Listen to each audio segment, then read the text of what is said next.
मित्रों नमस्कार, मैं पंडित ब्रजेश चंद्र पाठक मनोकामना ज्योतिष में आज आपके सम्मुख लेकर आया हूँ नया विषय। अगस्त महीने का कन्या राशि का अगस्त महीना 2023 कैसा जाएगा, कैसा बीतेगा। आप जानते हैं कन्या राशि बहुत मेधावी व्यक्ति होता है, बहुत ही तेज दिमाग का होता है, बहुत ही व्यवसाय में निपुण होता है और अपने अंतरात्मा की बात जल्दी किसी को बताता नहीं है। बहुत ही रहस्यमयी स्वभाव का होता है ऐसा जातक। वैसे ये उपकार करने में किसी को पीछे नहीं छोड़ते हैं। आसपास के भी किसी ज़रूरतमंद को ये अपने भरसक यथासंभव प्रयास भी करते हैं। लेकिन ऐसे जातक मिलनसार होते हैं, अपने एम पर पहुंचने के लिए हर संभव प्रयास करते हैं, अथक प्रयास करते हैं। उसमें कोई दिक्कत की बात नहीं है। सिर्फ इनको स्वभाव से देखा जाए तो इनकी आदत होती है खाने पीने की, कुछ न कुछ खाते पीते रहते हैं। इसीलिए ऐसे जातक को लीवर से संबंधित बीमारियां जल्दी पकड़ती हैं। कन्या राशि वालों को षष्ठ भाव में शनि गोचर कर रहा है और द्वादश भाव में राहु और गुरु चंडाल दोष बन के आपके अष्टम भाव में बैठे हैं कन्या राशि वालों के, और तृतीय भाव में केतु बैठे हैं। तो ये सब इसका क्या क्या फल मिलेगा आप सुन लीजिए। शनि अगर आपके षष्ठम भाव में बैठे हैं गोचर में, तो इसलिए कन्या राशि वालों को देखिए दोनों तरह की बातें होती हैं, लेकिन इतनी व्याख्या हम ज़्यादा नहीं करेंगे, संक्षेप में आप बताते हैं।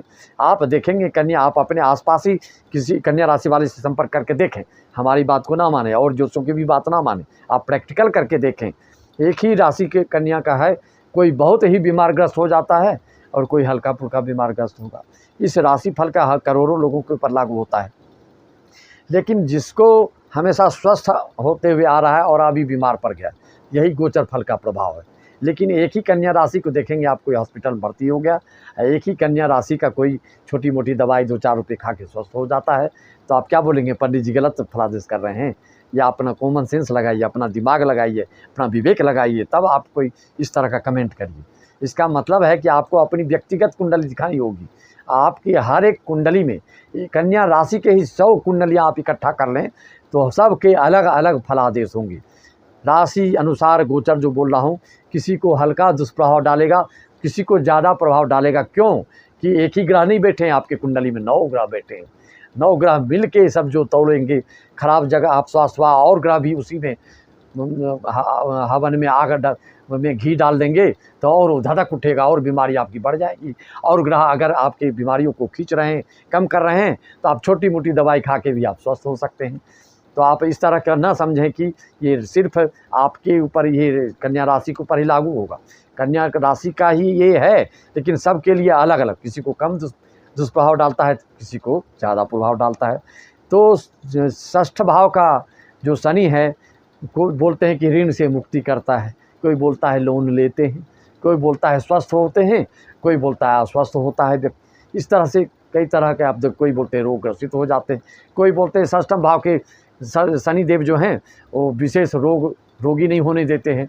रोगी भी है तो वो हल्का फुल्का रहेगा, ज़्यादा बीमार नहीं पड़ेगा। षष्ठम का कारक शनि ग्रह है।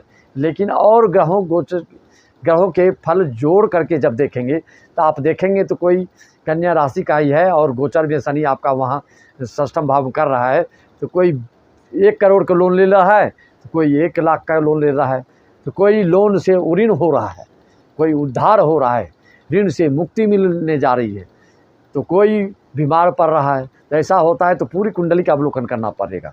लेकिन जब भी कन्या राशि के षष्ठम भाव से शनि का गोचर हो तो आप ये सब समझ सकते हैं कि आपका इसका 7, 8, 9, 10 भाई बंधु से विरोध भी करा सकता है आपको।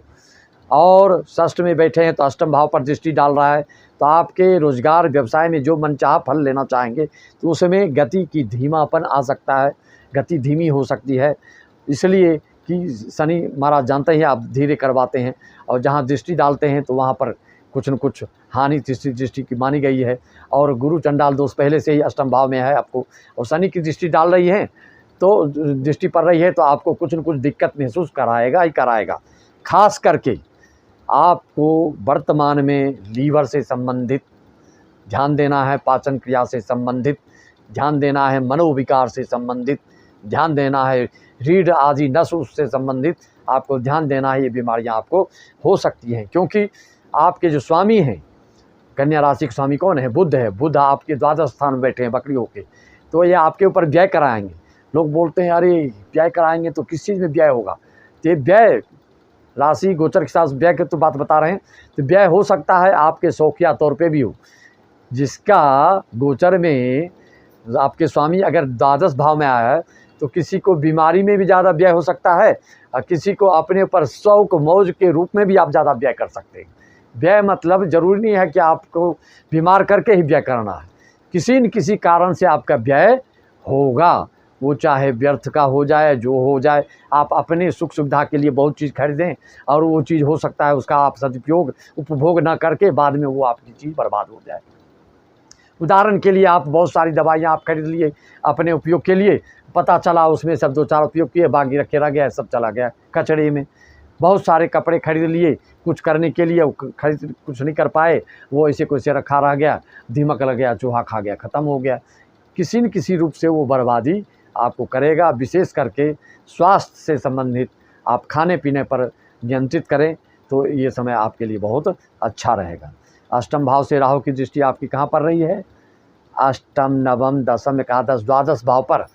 तो ऐसे में आपको क्या है, गलत संगत, अगर आपके लड़के लोग पढ़ने वाले हैं, कम एज के हैं, तो कुसंग में बिगड़ सकते हैं, उनके ऊपर ध्यान आप दे सकते हैं। नहीं तो कुसंग में खाना पीना, लंद फन, फिल्मी नाटक का इधर उधर कर सकते हैं, इस पर भी आपको ध्यान देना पड़ेगा। वैसे कन्या राशि वालों को, पढ़ाई करने वालों के लिए माता पिता भरपूर सहयोग करेंगे, ज़्यादा खर्च वर्च करेंगे, लेकिन आपको उनके संस्कार संस्कृति पर ध्यान रखना है, कंट्रोल करके रखना है, तभी आपके पैसे का सदुपयोग होगा, नहीं तो दुरुपयोग भी होगा। पुत्र के मोह में पड़ के कई लोग अपने पुत्र को और बिगाड़ देते हैं। ऐसे आप 80-90% देखेंगे कि मोह सकल व्याधिन कर मूला, मोह को समझते ही नहीं। मोह क्या चीज़ है, मोह से क्या क्या होता है, मोह से पूरा सर्वनाश लोग अपना कर लेता है। धृतराष्ट्र की कहा आप सुनते हैं ना कथा, ये सब क्या है, मोह के कारण ही अपने कुल वंश को सब तबाह कर लिया। तो मोह बहुत बड़ी चीज़ है, मोह से ही सब लोग सब चीज़ का नष्ट कर देते हैं। तो कृपया करके मोह में ना पड़ें, भगवान की पूजा पाठ करें और बिना मोह निर्मोह ढंग से, आप उदाहरण देते हैं ना कथा उथा में, जैसे कमल के पत्ते में जल डालते हैं, जल चिपकता नहीं है, मोती जैसे घूम फिर के गिर जाता है, उस तरह से निर्विकार रूप से हर कार्य करेंगे तो आपका सब कार्य सफल होगा। मोहांध होके, कामांध होके, कुछ भी इस तरह से आप कार्य करेंगे तो कोई भी कार्य आपका अंत तो गत्वा जीवन पर्यंत बुढ़ापा तक में सही नहीं होगा, कुछ न कुछ खराबी हो ही जाएगा। इसके लिए आपको अपने इष्ट देव, कुल देवी देवता, अपने श्रेष्ठ जनों का मार्गदर्शन, संत मुनि का, ग्रंथों का मार्गदर्शन लेना ही होगा। जब इन सब का आप मार्गदर्शन नहीं लेते हैं, इनकी विचारधारा को आत्मसात नहीं करते हैं, हृदयंगम नहीं करते हैं, तभी आपको नाना प्रकार की विपत्ति, आफत, संकट, विकट समस्या को सामना करना पड़ता है।